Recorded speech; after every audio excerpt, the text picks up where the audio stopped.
Hey guys, how's it going? It's Danconia and welcome back to the Overwatch League Roundup 2020, Week 26 results.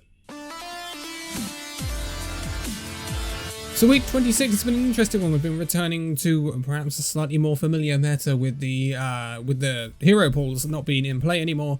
We've seen less Hammond action, we've seen less Winston action. Some teams have still been trying to run it. We've seen the consistent Genji because the Genji nerfs have not gone through yet.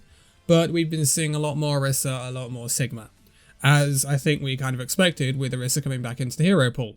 We've seen a little bit of Mei come back, we've seen a little bit of Anna come back as well, and we've seen Widowmaker. So all of the heroes that were banned for the previous 2 weeks have come back and had a little bit of a resurgence, but no one quite as much as Orisa, and I think we all expected that. But we have got our results to go through, 12 in total I believe.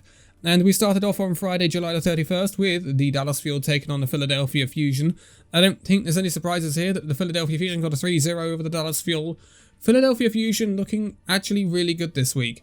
And I think that's a benefit of, Sada being able to flex to different main tanks now. Carpe has actually had a really good week. And they've kind of been subbing Carpe and Hisu in and out, depending on maps and stuff like that. If they want to run a Widowmaker, generally they bring in Carpe.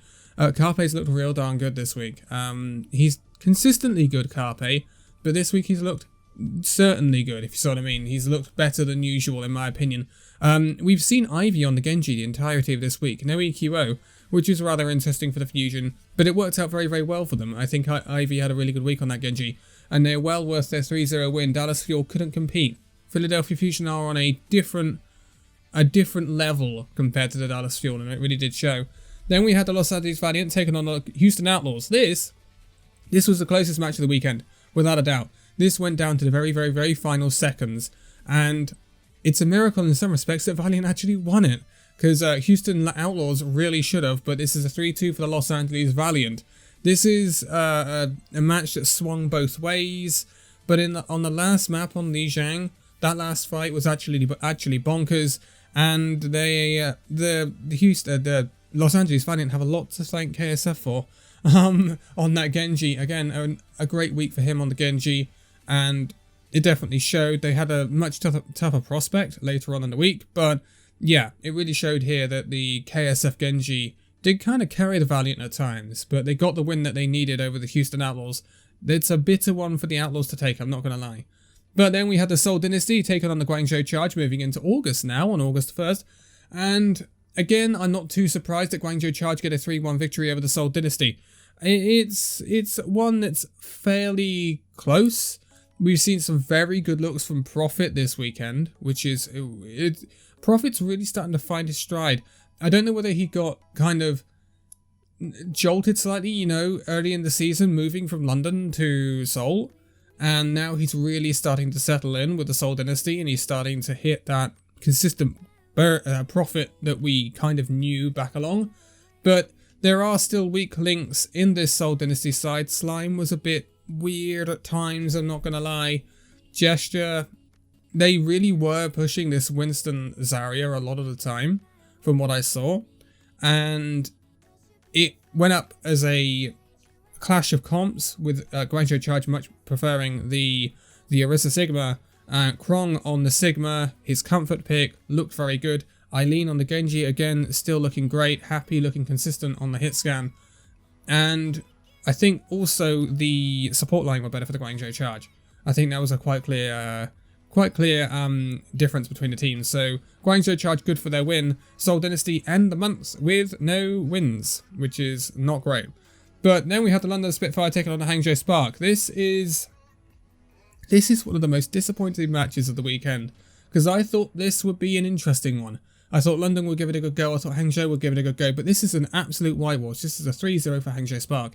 The first map was 99-99 on both points, but both of them went to Hangzhou. Route 66 was an absolute travesty. The first defense of Route 66 from London Spitfire was non-existent. It was one of the worst defenses I've ever seen in the Overwatch League. There was barely a fight. And guess what? JMAT was playing for the entirety of this match for London Spitfire. They looked passive. They didn't look like they knew when to engage. It was awful. It was ghastly. And London are going to have to improve a lot if they want to compete in the Countdown Cup. I think this is the first month where London have actually finished with no wins, which is very disappointing from a London Spitfire point of view, and they will want to improve on that massively. In May and June they picked up at least 1 win, in June they picked up 2 wins. This has been a very bad July for the London Spitfire, and very, very, very early August, and we'll see how they do in the Countdown Cup. A lot of improvements needed. But we moved on to the New York Excelsior taking on the Shanghai Dragons. This was always going to be a very interesting telematch because we wanted to know where the New York Excelsior kind of sized up against the Shanghai Dragons a couple of months on from when we last saw this fixture, when New York Excelsior kind of choked. But it's clear now that the Shanghai Dragons are definitely the better team, getting a 3-1 victory over the New York Excelsior. It was clear that they had just that bit more than the Excelsior. Excelsior looked good, don't get me wrong. They did not look like a team below par or anything, but Shanghai just look better. Bianca is definitely stitching this New York Excelsior side together. He definitely looks like he's bringing the team together better than Hotba was. Mano looks better in turn, and they're getting more out of the likes of Haxel, Nene when he's playing, and people like that. So it's a better look for the New York Excelsior, but when Bianca goes up against the likes of Void, and when Manu goes up against the likes of Fearless had a fantastic match. You know, Fearless is Fearless. It's just New York are that step below Shanghai right now. I'm not sure whether there's anyone quite on a par with Shanghai in APAC, and it'll be interesting to see if anyone can topple them in the Countdown Cup, because they've now got that bye into the next round, which will be very interesting, just nicking that bye from Chengdu. So yeah, Shanghai definitely on top. Good for their win. Great play from Lip, great play from Fleder. You know how it goes with Shanghai. But moving over to NA on the Saturday, we saw Paris Eternal taking on the Washington Justice. Paris Eternal looked dominant for most of the match, apart from the first control map, where they lost it. So this is a 3-1 for the Paris Eternal. This is disappointing from the Paris Eternal, I'm not going to lie. Yes, it's a win on the board, but they should be 3-0ing teams like the Washington Justice, and now I can say, spoiler alert, it's cost them the top seed in North America. So if they 3-0'd the Washington Justice, they would have got the top seed, and they would have gone the whole month actually without losing a map. So this is a disappointing result in some respects for the Paris Eternal. It's a win nonetheless, and it keeps them on a par with the San Francisco Shock right now, who are their nearest rivals, exactly the same map differential this month as well. That's a spoiler for their result a little bit later on. But it's not perfect from the Paris Eternal, and I think there is a little bit of improvement that they could get out if they want to be the top team in NA, which they are capable of doing. Then we had the Battle of Canada. It's Toronto Defiant taking on the Vancouver Titans. The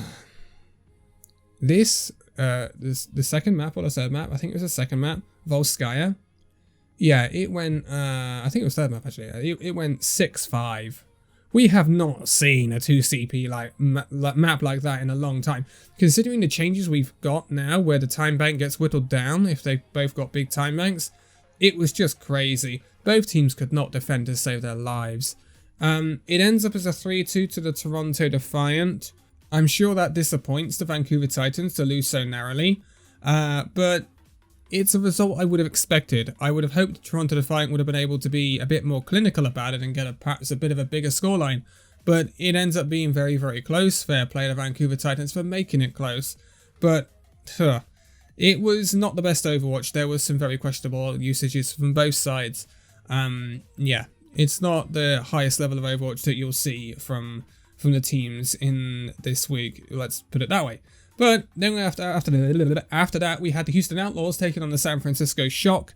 Houston Outlaws, they gave a good account of themselves here. I've been impressed with Linksa this week, actually. He's been very, very good, despite the 2 losses for the Houston Outlaws. Yes, spoiler alert, this is a 3-0 for the San Francisco Shock. The San Francisco Shock are just too good. They are just too good for the Houston Outlaws. It's unfortunate because the Outlaws, as I said, they gave a good fight. They gave a good fight, the Outlaws, but the main tank difference is just absolutely phenomenal. Meko can't make a difference when he's up against someone like Choi Hyobin, and the support line as well for the San Francisco Shock, despite not having Violet, is just far superior. Far superior. And obviously we saw Raucus retire for the Houston Outlaws this week as well, and I wish him all the best for the future. But we're in the Sunday now, we're on August the 2nd, and the next up is the Dallas Fuel taking on the Atlanta Reign. This is a 3-1 for the Atlanta Reign, but in some respects, if it wasn't for some choices by the coaching staff, it would have been a 3-0. The reason for that is Atlanta Reign looked like the better team throughout, in my opinion, and they lost Numbani, which was the third map, which didn't get them the 3-0, which would have actually got them the 4th spot in NA, which is the one of the top 4 spots. But they lost out to it in the end. And the reason they lost that Numbani map is they subbed in their 2 new players. So this is Saucy, who played the Genji, and Luris. I'm not sure how to spell it right, to say it right now, but he came in on the support as well, and they didn't look as coordinated. I think it was a bit early to sub these guys in, even against the Dallas Fuel, but I think the Reign staff just wanted to give them time on playing in that environment, considering they just come in. Saucy looked like a very aggressive Genji, so yeah, it's interesting. Definitely Erster was the better Genji on the day. Erster was actually really good. But they are good for their 3-1 victory over Dallas Fuel. It could have been more if they hadn't messed around with the roster. But yeah, Atlanta Reign definitely looked like a better team. Then we had the Los Angeles Gladiators taking on the Florida Mayhem. Now, this, again, panned out pretty much as I expected. This is a 3-1 victory for the Florida Mayhem. Florida Mayhem, again, they are what I would call gatekeepers right now to the very, very top teams. So if we call the very, very top teams in NA right now, the San Francisco Shock, Paris Eternal, and Philadelphia Fusion, they're the 3 teams that actually were unbeaten this month. Spoiler alert. Florida Mayhem, I would say are that level below those teams right now, and they are the gatekeepers to those teams.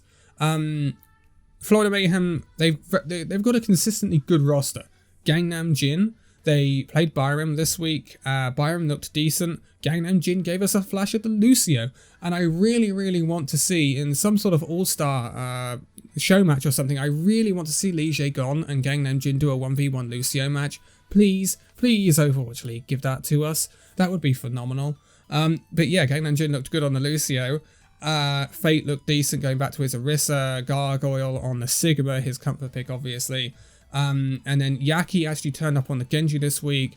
He has not looked as good in recent weeks, I would say, but he's got back to that sort of form now, and BKB looking good as well.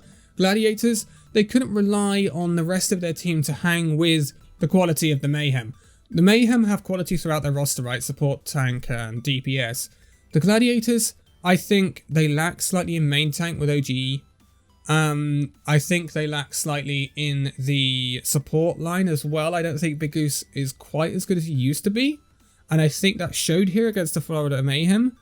The off-tank space is darn good. I'm not going to go against him. And Kevster and Birdwing, especially Birdwing. Birdwing looked really good for the Gladiators still this week. But they can't carry them to a win against the Florida Mayhem when the Florida Mayhem DPS are so good to match them. So I think that's where the Florida Mayhem got the advantages over the Los Angeles Gladiators, more in the main tank roles. Gargoyle being slightly better than Space on the day, I would say, and the supports being better as well. And I think Florida Mayhem are good for their win. They sealed a 4th spot after Atlanta Reign dropped that map to the Dallas Fuel. And yeah, Florida Mayhem, they're that gatekeeper team. They're the team that could cause a few upsets a little bit later on down the line, I think. That's what I'm going to say right now. But moving on, Philadelphia Fusion taking on the Los Angeles Valiant. Los Angeles Valiant coming off the back of a really narrow, nail-biting victory against the Houston Outlaws. Fusion coming off the back of a really dominant victory over the Dallas Fuel. And this is more of the same for the Fusion. This is a 3-0 for the Philadelphia Fusion. First 2 maps were pretty dominant. Valiant kind of snapped back in map 3 slightly, but it's still a dominant victory for the Philadelphia Fusion. They could not handle Carpe when he was in, and Hisu and Ivy looked darn good. Ivy's had a fantastic week, and Philadelphia Fusion finished this month 4-0. The only reason they are number 3 in the North American standings in July is because they dropped one more map than Paris and San Francisco. There is a clear top 3 in North America right now. It is Philadelphia, Paris, and San Francisco, and it's going to be, I reckon, between those 3 again in this Countdown Cup, and it'll be interesting to see who come out on top. Obviously, Paris Eternal being the reigning champions, but we have one more match to look at. This is not going to come up on the video printer because this is part of the Community Cup. This is the qualification match between the 12th and 13th seeds. Now, both of these teams had a 0-4 record. Both of these teams got 2 map wins and 12 map losses during this July tournament qualification, both on a -10 differential. It is the Vancouver Titans and the Boston Uprising. And this I actually anticipated to be very close, but I did anticipate a Vancouver Titans win. It is a Vancouver Titans win, but it is a dominant Vancouver Titans win. This is a 3-0 for the Vancouver Titans. This is extremely disappointing from this Boston Uprising side that looked to be going forwards a month and a half ago, but now they definitely look like they are going backwards once more. And I don't know what to say about Boston Uprising anymore. It's just a case of GG, go next, 2021, maybe it'll look brighter. I don't see this Boston Uprising team going anywhere. I really don't. We're going to take a look at the standings to round out this video. There are 2 teams that have finished their regular seasons completely now. So we will go through it. Actually, there's 3 teams.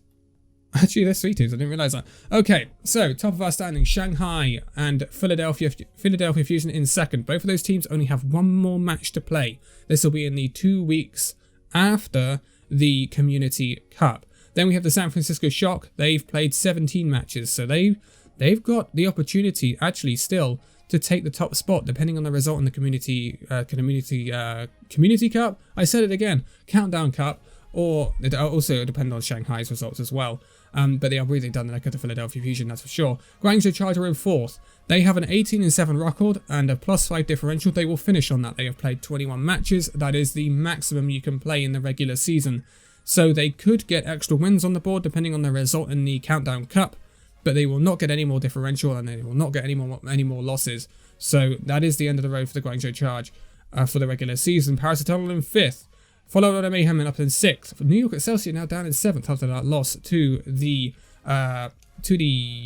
Shanghai Dragons, which actually in regular circumstances will put them outside of the automatic playoffs, which is something we don't see from the New York Excelsior very often. It shows that this season is much more competitive than previous seasons. Atlanta Reign up to 8th, Los Angeles Valiant in 9th, the Hangzhou Spark are now in 10th, right in the middle of the league. They have 1 game to play in this regular season left now. 19th, in 11th, we see Toronto Defiant on those 19 matches played.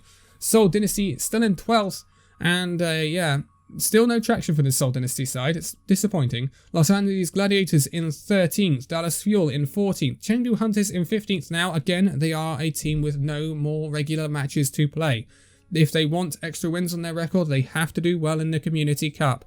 The Countdown Cup, it's the bloody Countdown Cup. They have to do well in that cup. Then we have the London Spitfire in 16th after their very bad loss this week. They have only played 16 matches, so the 4 teams that have played the least matches are Seoul, Los Angeles Gladiators, London Spitfire, and Vancouver Titans. And so they are the teams that have the most amount of matches where they can make up wins. But it's a tough call for some of these teams. Then we have Houston Outlaws in 17th. They are the other team that have completely finished their regular season now. We will not see Houston Outlaws play another regular season match. We could see the Houston Outlaws get some more wins on the board in the Countdown Cup, but that is depending on them doing well. So 21 matches on the board means their season in the regular part of it has ended. Vancouver Titans are in 18th. Again, they can make up places with those games in hand that they've got. Washington Justice in 19th. They have played 20 matches, only 1 more match for them in the regular season. And Boston Uprising in that 20th place with Washington Justice in 19th and the Boston Uprising in 20th right now. The wins on the board, there are 2 wins between them. So basically, Boston Uprising, if they don't win the last 2 games of the season, they are going to finish bottom of the league. And yeah, I don't see it happening either. And actually with the differential, I think they will mathematically finish bottom of the league now, Boston Uprising. So yeah, it's a tough time to be a Boston Uprising fan, I'm not going to lie. And it's disappointing that they haven't continued the upward trajectory that they showed a little while ago. But yeah, I guess there is nothing we can say about that. 2 wins on the board is pretty... 2 wins out of 19 is not healthy. It's not healthy, is it? Let's be honest. Anyway, I'm going to leave it here for this one. Team of the week will be tomorrow, and then we will look ahead to the Countdown Cup. I'll get it right eventually. I really will. It's the Countdown Cup coming up next week, and that'll be the last tournament ahead of the playoffs that we will see in a couple of months' time. And then we've got 2 regular weeks after the Countdown Cup, which are going to be absolutely hectic. There are a lot of fixtures. There are some teams that are playing 3 matches a week. Don't know why. But yeah, it's going to be super duper interesting, and this Countdown Cup is going to be, I think it's going to be maybe quite close for a lot of teams. But for now, thank you guys so much for watching this video. If you liked it, give a like, subscribe if you're new, and I'll see you in the next video. See you then.